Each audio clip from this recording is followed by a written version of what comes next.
scalp applicator comb yung nakikita nyo mga te. Nakakaluwag-luwag na ako sa pamumuhay. Iba yung pagkakaluwag mga te.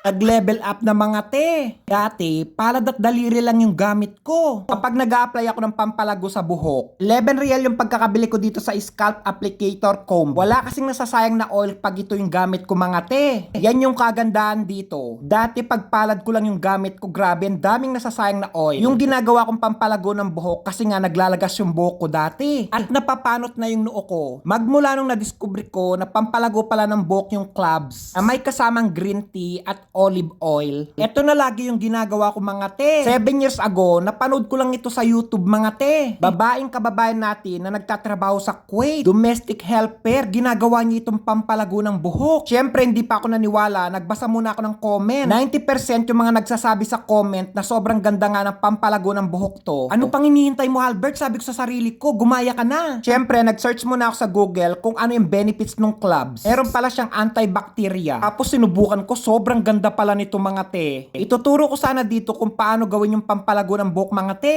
Baka may mabasa na naman akong paulit-ulit ka na lang, Albert. Viral kasi sa Facebook page ko yan, halos 2 million views. Paano yung paggawa ng pampalago ng buhok? Kung gusto nyo malaman, sigurado may magko-comment naman dito kung paano ginagawa. 90% o 95% yung nagsasabing effective sa kanila. Maraming benefits na makukuha sa clubs. Pwede siyang ilagay sa Eskinol, pampatanggal ng pimples. Pwede mo rin gawing candy o ngumuya ka nito mga te. Pantanggal ng mabahong hininga. Nasubukan ko na kasi kaya alam ko.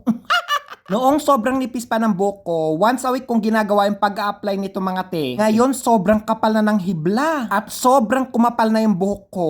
Maintenance na lang yung ginagawa ko ngayon. Once a month ko na lang ginagawa mga te. Sobrang ganda nitong scalp applicator comb. Pag nag-a-apply ka nito, idiin mo ng konti. Doon lalabas yung oil mga te. Yun yung kagandahan. Pag di mo ginagamit, syempre hindi siya tumatagas. Kaya walang nasasayang. Kaka-relax din kapag ito yung gamit mo para kang inaantok. Kung gusto nyong ganitong applicator comb, ilalagay ko sa yellow basket.